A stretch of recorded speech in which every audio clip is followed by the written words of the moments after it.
Let's make a card. We're going to start by stamping both the Nutcracker and our sentiment, both from the Nutcracker Sweet stamp set from Catherine Pooler Designs.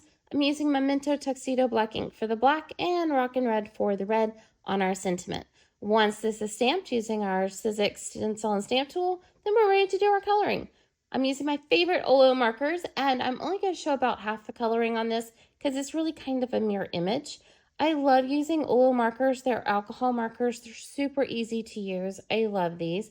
So I'm going to be starting with my darker, which was my R1.5, and then my lighter, which is an R05. I'm showing little bits and pieces of what I'm doing because a lot of this image is a mirror image. So now we're on to the coat. And I think a lot of people overthink coloring. They try to make it harder than it is. I find it to be very relaxing. I enjoy the process. I don't stress about it too much. So if you're finding yourself ever struggling with coloring, I would just encourage you to just relax and enjoy it. So once the coat is all done coloring using both those same dark and light colors, then we're ready to move on to the cute little strawberry hat. I love this. How cute is it? And now we're ready to do our little peppermint that's on our cute little stick. Again, same two red colors that I've been using the whole time. I'm also going to do the stripes on the jacket and then also on his cute little leggings. I love that he's wearing these leggings. So we're just going to do the outsides and the insides with the darker, and then I'm going to finish up the middles with the lighters and also that peppermint.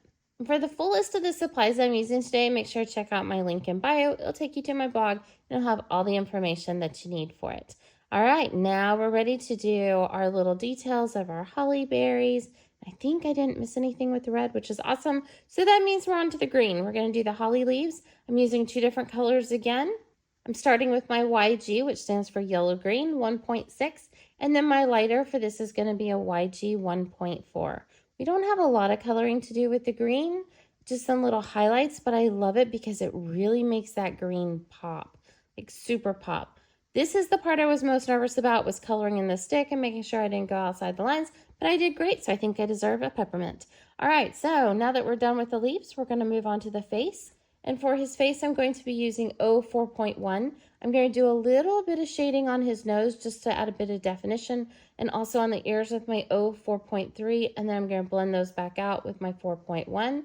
We'll add a little pink onto his cheeks. Then we're ready to move on to the chocolate on this chocolate-covered strawberry. So I'm using O4.6 for my darker and O4.3 for my lighter, just going through, blending those out. And I'm also going to do this for his hair. Remember, nutcrackers can have white colored hair or dark colored hair. It's whatever you want it to be. And I just like the balance that it gave me by using these same colors. Also color in that mustache because we needed it to match the hair, of course. And now we're ready to move on to the trim. So for this, I'm going to be using my cool grays. My darkest that I'm going to use is my CG7, and then I'm going to use my CG5 for my midtone, and then for my lightest, my CG3. So I'm not going to go lighter than a 3. I didn't find that I needed to. 3 colors is plenty enough to blend this out. So we've got the brim of the hat, the belt, the hands, and then also his cute little boots.